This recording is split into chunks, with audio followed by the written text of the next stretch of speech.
નમસ્કાર YouTube family, કેમ છો બધા? મજામાં થશો? તો સૌથી પહેલાં તો બધાને જય શ્રી કૃષ્ણ, જય માતાજી, હર હર મહાદેવ. તો ફેમિલી, જન્માષ્ટમી નિમિત્તે અમારા ગામ ધરવાડામાં ખૂબ જ સરસ મજાનું એવું જન્માષ્ટમીનું આયોજન કર્યું હતું.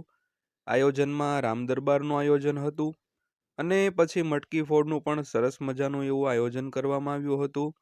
તો વિડીયોમાં તમને વિગતવાર બધું જ બતાવીશું, તો વિડીયો અંત સુધી જોજો અને આપણી આ ચેનલ સબસ્ક્રાઇબ કરી લેજો.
તો ફેમિલી, તમને આજે એક બીજી પણ વાત જણાવું તો આ રામ દરબારનું જે મંડળ છે તે અમારા ગામ ધરવાડાનું જ છે.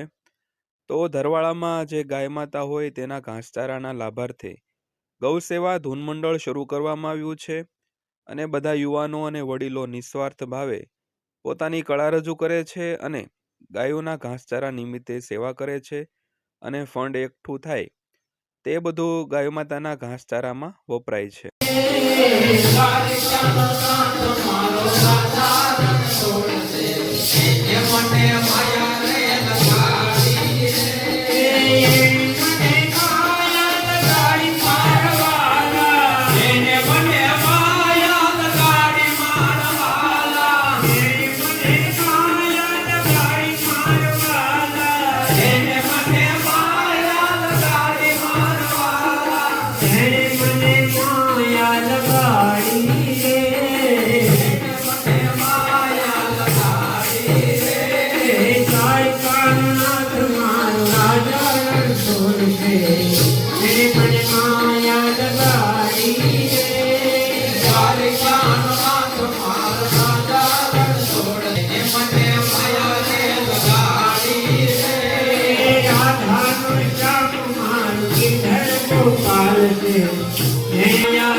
તો આજના રામદરબારમાં સૂકી ભાજી અને ચા પાણીનું પણ આયોજન કરવામાં આવ્યું હતું અને બધાને ભાવથી પ્રસાદી આપવામાં આવી હતી અને બધા યુવાનો હરખ અને ઉલ્લાસથી આ સેવાનું કાર્ય કરી રહ્યા હતા તે તમે જોઈ શકો છો।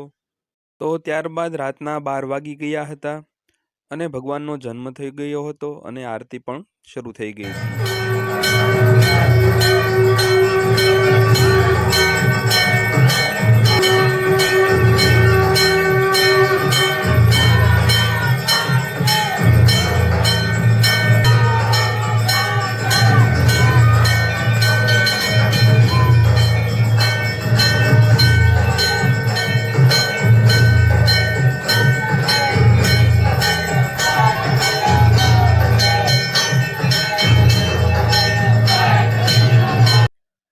તો ભગવાનની આરતી પૂરી થયા પછી ખૂબ જ સરસ મજાનું એવું મટકી ફોડનું પણ આયોજન કરવામાં આવ્યું હતું અને ગામના યુવાનો અને 2 કાના બનાવ્યા હતા તેના દ્વારા મટકી ફોડનું આયોજન કરવામાં આવ્યું હતું તે તમે જોઈ શકો છો।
ત્યારબાદ જોઈએ તો ભગવાન શ્રી કૃષ્ણના જન્મદિવસ નિમિત્તે કેક પણ લાવ્યા હતા અને કેક પણ કાનાને ખવડાવવામાં આવી હતી અને બસ આજનો દિવસ અને આજની ઉજવણી અમારે આ રીતની કરી હતી। તો વિડીયો તમને કેમ લાગ્યો તે કોમેન્ટમાં જરૂર કહેજો અને જો પસંદ જ આવ્યો હોય તો વિડીયોને લાઇક કરજો, આપણી આ ચેનલ સબસ્ક્રાઈબ કરી લેજો। તો ફરીવાર પાછા મળીશું આવા જ એક નવા ઉત્સવના વિડીયો સાથે, નવા વ્લોગ સાથે।